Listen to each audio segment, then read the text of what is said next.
जय माता की। आप सभी का हमारे YouTube चैनल जय माता की एक प्रार्थना में हार्दिक अभिनंदन है। आज हम श्री विष्णु पुराण की कथा में 13वां अध्याय को करेंगे। इससे पहले हमने 12वें अध्याय में जाना कि किस प्रकार भगवान श्री विष्णु ध्रुव की तपस्या से प्रसन्न हुए और उसे अपने दर्शन दिखाए। आज के 13वें अध्याय में हम जानेंगे कि राजा बेन तथा पृथु का चरित्र क्या था। इन सब के बारे में आज हम जानेंगे। कथा को शुरू करने से पहले यदि आप हमारे चैनल पर अभी अभी नए आए हैं तो कृपा करके चैनल को सब्सक्राइब कर लीजिए और घंटी जैसे दिखने वाले बटन को भी दबा लीजिए ताकि आने वाली नई वीडियो की नोटिफिकेशन आपको सबसे पहले और आसानी से मिल सके। तो शुरू करते हैं आज का 13वां अध्याय। उससे पहले प्रभु का सुमिरन करेंगे। श्रीमन नारायण नारायण नारायण, भजमन नारायण नारायण नारायण, श्रीमन नारायण नारायण नारायण। जय श्री विष्णु भगवान की। तो शुरू करते हैं आज का 13वां अध्याय। इसमें श्री पराशर जी आगे बोले कि हे मैत्रेय, ध्रुव के द्वारा उसकी पत्नी से शिष्ट और भव्य 2 पुत्र उत्पन्न हुए और भव्य से शंभु का जन्म हुआ तथा शिष्ट की पत्नी सुच्छायने द्वारा रिपुपुंज, विप्र, वृक्कल और वृक्कतेजा नामक 5 पुत्र उत्पन्न हुए। उनमें से रिपु के द्वारा बृहति के गर्भ से महातेजस्वी चाक्षुष का जन्म हुआ। चाक्षुष ने अपनी पत्नी पुष्करणी द्वारा मनु को उत्पन्न किया जो 6ठे मनवंतर के अधिपति बने। तपस्वियों में सर्वश्रेष्ठ मनु ने वैराज प्रजापति की पुत्री नडवला से 10 महातेजस्वी पुत्र पैदा किए। कुरु, पुरु, शतुधुम्न, तपस्वी, सत्यवान, शुचि, अग्निष्टोम, अतिरात्र, सुघुन तथा अभिमन्यु ये 10 महान तेजस्वी पुत्र थे। कुरु के द्वारा उसकी पत्नी आग्नेयी से अंग, यमुना, ख्याति, ऋतु, अंगिरा और शिवी नामक 6 परम तेजस्वी पुत्र उत्पन्न हुए। अंग के द्वारा सुनीता के गर्भ से वेन नामक पुत्र उत्पन्न हुआ। ऋषियों ने वेन के दाहिने सीधे हाथ का मंथन संतान उत्पन्न करने के लिए किया था। वेन के हाथ का मंथन करके परवैन्य नाम के महिपाल उत्पन्न हुए जो पृथु के नाम से जग में विख्यात प्रसिद्ध है तथा जिन्होंने प्रजा के हित के लिए पूर्व काल में पृथ्वी को दूहा था। श्री मैत्रेय जी बोले कि हे मुनि श्रेष्ठ, ऋषियों के वेन के हाथ को क्यों मथा जिससे अति पराक्रमी पृथु का जन्म हुआ, मुझे ये सब विस्तार से बताए। श्री पराशर जी बोले कि हे मुने, मृत्यु की सुनीता नाम की जो प्रथम पुत्री थी वह अंग को ब्याही गई थी, उसी से वेन उत्पन्न हुआ था। वह मृत्यु की कन्या का पुत्र अपने नाना के दोष से स्वभाव से ही दुष्ट बना। वेन का जय महर्षि ने राजपद पर अभिषेक किया तो उसी समय उस पृथ्वीपति ने समस्त संसार में यह घोषणा कर दी कि यज्ञ पुरुष भगवान मैं ही हूँ। मुझसे अतिरिक्त यज्ञ का योक्ता और स्वामी और कौन हो सकता है। इसलिए अब कभी भी कोई यज्ञ, हवन और दान आदि न करे। हे मैत्रेय, जब ऋषियों ने उस पृथ्वीपति के पास जाकर पहले की उसकी खूब प्रशंसा करके मधुरवाणी से बोले, ऋषिगण बोले कि हे राजन, पृथ्वीपति, तुम्हारे राज्य और देह तथा प्रजा के उपकार के लिए हम जो बातें आपसे कह रहे हैं उसे आप ध्यानपूर्वक सुनिए। तुम्हारा कल्याण हो। देखो, हम विशाल यज्ञ संपन्न करके सर्व यज्ञेश्वर देवादिदेव प्रभु श्री हरि का पूजन करेंगे। उसके फल में से तुमको छठा भाग मिलेगा। हे राजन, इस प्रकार यज्ञों के द्वारा यज्ञ पुरुष प्रभु श्री हरि विष्णु जी प्रसन्न होकर हम लोगों के साथ तुम्हारी भी समस्त कामनाओं को पूर्ण करेंगे। जिन राजाओं के राज्य में यज्ञों के द्वारा प्रभु श्री हरि विष्णु जी का पूजन होता है, वे उनकी समस्त कामनाओं को पूर्ण करते हैं। यह सब सुनने के बाद वेन बोला कि हे ऋषिगणों, मुझसे भी बढ़कर ऐसा और कौन है जो मेरे लिए भी पूजनीय है, जिसे तुम लोग यज्ञेश्वर श्री हरि कहते हो। आखिर वह कौन है? राजा के शरीर में ब्रह्मा, विष्णु, महादेव, इंद्र, वायु, यम, सूर्य, अग्नि, वरुण, धाता, पूषा, पृथ्वी और चंद्रमा तथा इनके अतिरिक्त और जितने भी देवता हैं, सभी राजा के शरीर में वास करते हैं। इस तरह राजा सर्व देवमय होता है। यह सब जानकर कि राजा में ही समस्त देवताओं का वास होता है, ऐसा जानकर मैंने तुम्हें जो कुछ आज्ञा दी है उसका पालन करो। कोई भी दान, यज्ञ, हवन आदि न करे। हे ब्राह्मणों, जिस प्रकार स्त्री का परम धर्म अपने पति की सेवा करना होता है, ठीक वैसे ही आप लोगों का धर्म मेरी आज्ञा का पालन करना ही है। ऋषिगण बोले कि हे राजन, आप ऐसी आज्ञा दीजिए जिससे कि धर्म का नाश न हो। देखिए, यह समस्त संसार छवि यानी यज्ञ में हवन की हुई सामग्री का ही परिणाम है। श्री पराशर जी आगे बोले कि हे मैत्रेय, महर्षियों के इस प्रकार बारंबार समझाने और कहने सुनने पर भी जब राजा वेन ने ऐसी आज्ञा नहीं दी तो वे सब अत्यंत क्रुद्ध होकर आपस में कहने लगे कि इस पापी को मारो, जो अनादि तथा अनंत यज्ञ पुरुष देवादिदेव प्रभु श्री हरि विष्णु जी की निंदा करता है। वह अनाचारी किसी तरह भी राजा या पृथ्वीपति होने का योग्य नहीं है।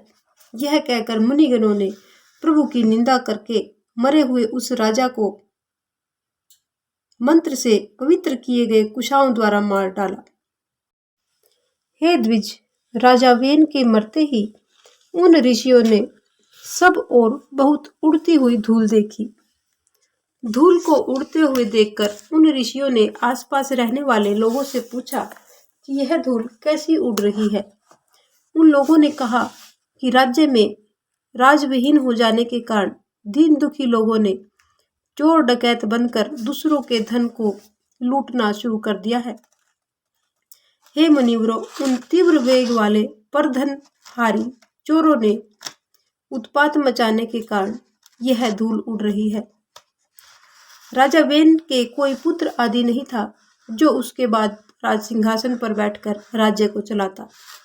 तब उन समस्त ऋषियों ने आपस में सलाह करके उस पुत्रहीन राजा वेन की जंघा को पुत्र उत्पन्न करने के लिए यज्ञ पूर्वक मथना शुरू किया। उसकी जंघा के मथने पर जले ठूठ के समान अति काला, अत्यंत नाटा और छोटे मुख वाला एक पुरुष उत्पन्न हुआ। उत्पन्न होते ही उसने अति आतुर होकर उन ऋषि मुनियों से कहा कि मुझे क्या करना है। ऋषि बोले, निषीद, यानी उसका नाम निषाद रख दिया। वह निषाद कहलाया। इसी कारण उससे उत्पन्न हुए लोग विंध्याचल निवासी पापपरायण निषादगण बने। उस निषाद रूप द्वार से राजा वेन का समस्त पाप बाहर निकल गया। अतः निषादगण वेन के पापों का नाश करने वाले बने। फिर उन ऋषियों ने वेन के दाएं हाथ का मंथन किया। उसका मंथन करने से परम प्रतापी वेन सुवन पृथु उत्पन्न हुए, जो अपने शरीर से प्रज्वलित अग्नि के समान दीप्यमान थे। उसी समय आजगव नामक सर्वप्रथम शिव धनुष तथा दिव्य बाण और कवच आकाश से गिरे। उनके गिरने से समस्त जीवों को अति आनंद हुआ और सुपुत्र के जन्म लेने से राजा वेन भी स्वर्गलोक को चले गए। इस प्रकार महात्मा पुत्र के कारण उसकी नरक से रक्षा हुई और वह स्वर्गलोक को चला गया। महाराजा पृथु के अभिषेक के लिए संपूर्ण समुद्र तथा नदियां समस्त प्रकार के रत्न और जल लेकर उपस्थित हुए। उसी समय पितामह ब्रह्मा जी ने आंगिरस देवगणों सहित और समस्त स्थावर जंगम प्राणियों ने वहां आकर महाराज वैन्य यानी वेन के पुत्र का राज्याभिषेक संपन्न कराया। महाराज वैन्य यानी जो वेन का पुत्र था के दाहिने हाथ में चक्र का चिन्ह देखकर पितामह श्री ब्रह्मा जी जान गए कि यह प्रभु श्री हरि विष्णु जी का ही अंश है। उन्हें परम आनंद हुआ। यह प्रभु श्री हरि विष्णु जी के चक्र का चिन्ह सभी चक्रवर्ती राजाओं के हाथ में होता है, जिसका प्रभाव कभी देवता भी कुंठित नहीं कर सकते। इस प्रकार महातेजस्वी एवं परम प्रतापी वेन पुत्र धर्म कुशल महात्माओं द्वारा विधि पूर्वक अति महान राजेश्वर पद पर आसीन हुए। जिस प्रजा को उसके पिता ने अप्रसन्न किया था, उसी प्रजा को उसने प्रसन्न किया। इसी कारण प्रसन्न अर्थात अनुरंजन करने से उसका नाम राजा हुआ।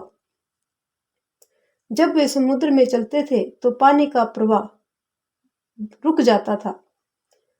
पर्वत हटकर उन्हें मार्ग देते थे तथा उनकी ध्वजा कभी भंग नहीं हुई। उनके राज्य की रक्षा बिना जोते बिना बोए ही केवल चिंतन मात्र से ही उसके राज्य की पृथ्वी अन्न को उत्पन्न कर देती थी।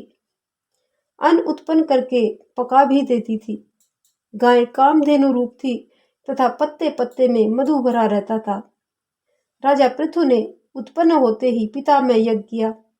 उससे सोमाभिषव के दिन सोमाभिषव भूमि से महामती सूत की उत्पत्ति हुई। उसी महायज्ञ में मागध का भी जन्म हुआ। तब ऋषिवरों ने सूत और मागधों से कहा कि तुम प्रतापवान वेन पुत्र महाराज पृथु की स्तुति करो। वह इसी योग्य है और तुम्हारे योग्य यही कार्य है। मागध और सूत हाथ जोड़कर समस्त ऋषियों से बोले कि हे महाराज, तो आज से ही उत्पन्न हुए हैं। हम इनके किसी भी कर्म को नहीं जानते और न ही इनके किए कोई गुण प्रकट हुए हैं और न ही इनका कोई यश फैला हुआ है। फिर हम किस आधार पर इनकी स्तुति करें। तब ऋषि बोले कि हे महाबली चक्रवर्ती महाराज, जो जो भविष्य में कर्म करेंगे तथा इनके जो जो भावी गुण होंगे, उन्हीं के द्वारा तुम इनका स्तवन करो। श्री पराशर जी आगे कहते हैं कि यह सुनकर राजा पृथु को परम संतोष हुआ और उन्होंने सोचा कि सद्गुणों के कारण ही मनुष्य प्रशंसा करने योग्य होता है, अतः मुझको भी गुण उपार्जन करने चाहिए। इसलिए अब मैं जिन गुणों का स्तुति के द्वारा वर्णन करेंगे, मैं भी सावधानी पूर्वक वैसे ही गुण युक्त कार्य करूंगा। यदि ये यहाँ पर कुछ त्याग करने योग्य अवगुणों को भी कहेंगे तो भी मैं उन्हें अवश्य ही त्याग दूंगा। राजा पृथु ने अपने मन में निश्चय किया। इसके पश्चात सूत और मागध ने महाराज पृथु के भावी कर्मों के अनुसार उसको कर्मों के आश्रय से स्वर सहित भली प्रकार से उनका स्तवन किया।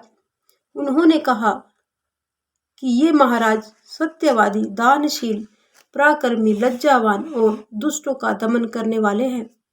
हे धर्मज्ञ, कृतज्ञ, दयावान, माननीयों का सम्मान करने वाले, यज्ञपरायण साधु, समाज में मान प्रतिष्ठा पाने वाले तथा शत्रु तथा मित्र के प्रति एक समान व्यवहार करने वाले हैं। इस तरह सूत और मागध द्वारा कहे गए गुणों को राजा पृथु ने अपने चित्त में धारण कर लिया तथा उसी प्रकार के कार्य किए। तब उन पृथ्वीपति राजा पृथु ने पृथ्वी का पालन करते हुए बड़ी बड़ी दक्षिणाओं वाले अनेकों विशाल महान यज्ञ किए। अराजकता के समय औषधियां यानी अन्न आदि के नष्ट हो जाने के कारण प्रजा भूख से व्याकुल होकर पृथ्वीनाथ पृथ्वी के पास जाकर हाथ जोड़कर कहने लगी। प्रजा बोली कि हे प्रजापति, अराजकता के समय समस्त औषधियां पृथ्वी ने अपने अंदर विलीन कर ली हैं। आपकी समस्त प्रजा क्षीण हो रही है। हम लोग किस प्रकार जीवित रहे? विधाता ने आपको हमारा जीवनदायक प्रजापति बनाया है, अतः भूख रूपी महारोग से पीड़ित हम समस्त प्रजा को राजन आप जीवन रूप औषधि प्रदान करने की कृपा करें। श्री पराशर जी आगे बोले कि प्रजाजनों की विनती को सुनकर राजा पृथ्वीपति पृथु अपना आजगव नामक दिव्य धनुष तथा दिव्य बाण लेकर अत्यंत क्रुद्ध होकर पृथ्वी के पीछे पीछे दौड़ पड़े। तब भय से अत्यंत व्याकुल हुई पृथ्वी गाय का रूप धारण करके दौड़ी और रक्षा के लिए ब्रह्मलोक आदि समस्त लोकों में गई। समस्त भूतों को धारण करने वाली पृथ्वी जहां जहां भी पहुंची वहीं वहीं उसने महाराज पृथु को धनुष बाण लिए हुए अपने पीछे आते हुए देखा। तब वह प्रबल पराक्रमी महाराज पृथु के बाण से प्रहार से बचने की कामना से थरथराती हुई पृथ्वी ने राजा से इस प्रकार कहा। पृथ्वी ने कहा कि हे राजन, आप मुझे मारने पर क्यों उतारू हो रहे हैं? क्या आपको स्त्री वध का महापाप नहीं लगेगा? राजा पृथु बोले, जहां एक अनर्थकारी का वध करने से अनेकों को सुख प्राप्त हो तो उसे मार देना ही पुण्य का कार्य होता है। इस पर पृथ्वी बोली कि हे राजन, यदि आप अपनी प्रजा के हित के लिए ही मुझे मारना चाहते हैं तो मेरे मर जाने के पश्चात आपकी प्रजा किसके सहारे जीवित रहेगी? राजा पृथु बोले कि अरे वसुंधरे, आज्ञा को न मानने वाली मुझे मारकर मैं अपने योग बल से इस प्रजा को धारण करूंगा। श्री पराशर जी आगे बोले, तब अत्यंत भयभीत एवं थर-थर कांपती हुई पृथ्वी ने महाराज पृथ्वीपति को दोबारा से प्रणाम करके कहा। पृथ्वी बोली, हे नृप श्रेष्ठ, यज्ञ पूर्वक आरंभ किए हुए सभी कार्य संपन्न हो जाते हैं, इसलिए मैं भी आपको एक उपाय बताती हूँ। यदि आपको वह उपाय अच्छा लगे तो वैसा ही करें। हे राजन, मैंने जिन संपूर्ण औषधियों को पचा लिया है, यदि आपकी इच्छा हो तो मैं उन्हें दूध के रूप में पुनः दे सकती हूँ। हे राजन, आप अपनी प्रजा के हित के लिए कोई ऐसा बछड़ा उत्पन्न कीजिए जिससे वात्सल्यवश में उन्हें दूध रूप में मैं निकाल सकूं और आप मुझको सर्वत्र समतल कर दीजिए, जिससे कि मैं उत्तमोत्तम औषधियों के बीज रूप दूध को सर्वत्र यानी सभी स्थानों पर उत्पन्न कर सकूं। श्री पराशर जी आगे बोले, यह सब सुनकर महाराज पृथु ने अपने धनुष की प्रत्यंचा से हजारों पर्वतों को उखाड़कर उन्हें एक स्थान पर एकत्रित कर दिया। इससे पूर्व पृथ्वी के समतल न होने के कारण पुर और ग्राम आदि नहीं थे। उस समय अन्न, गो रक्षा, कृषि तथा व्यापार आदि कुछ भी नहीं था। यह सब तो वेन पुत्र पृथु के समय से ही शुरू हुआ। जहां जहां भूमि समतल थी, प्रजा ने उसी स्थान पर वास करना पसंद किया। उस समय तक प्रजा का आहार केवल फल फूल आदि ही थे, किंतु वह भी औषधियों के नष्ट हो जाने के कारण अत्यंत कठिन हो गया था। तब पृथ्वीपति पृथु ने स्वयंभू मनु को बछड़ा बनाकर अपने हाथ से ही पृथ्वी से प्रजा की भलाई के लिए समस्त धान्यों को दूहा। हे तात, उसी अन्न के आधार पर आज भी प्रजा जीवित रहती है।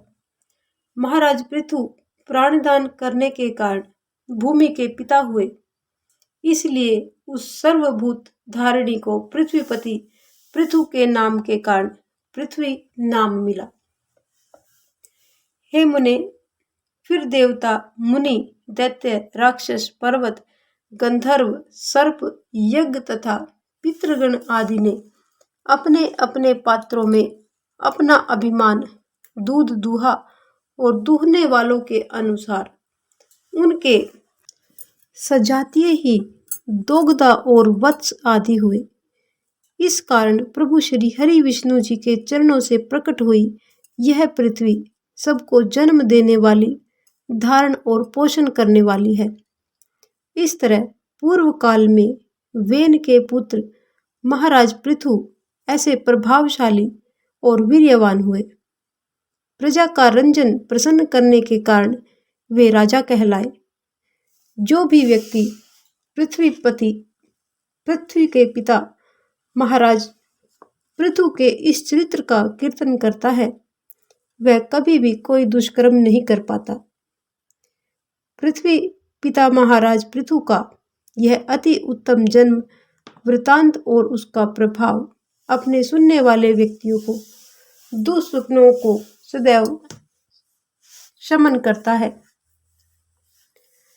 तो ये था हमारा श्री विष्णु पुराण कथा का पहले भाग का 13वां अध्याय, जो यहीं पर संपन्न होता है। अगले अध्याय यानी 14वें अध्याय में हम जानेंगे प्राचीन वर्ही का जन्म और प्रचेताओं की भगवत आराधना। आज का हमारा ये अध्याय, ये हमारी कथा यहीं पर संपन्न होती है। यदि आपको हमारी ये कथा पसंद आए तो एक लाइक का बटन अवश्य दबाएं। इस प्रकार की और भी अन्य धार्मिक रोचक कथा कहानियों को जानने सुनने के लिए हमारे चैनल को लाइक करें, सब्सक्राइब करें और अपने मित्रों और प्रियजनों में आगे भी शेयर करते रहें। और चैनल पर अगर आप नए आए हैं तो सब्सक्राइब किए बगैर न जाएं। जय माता की।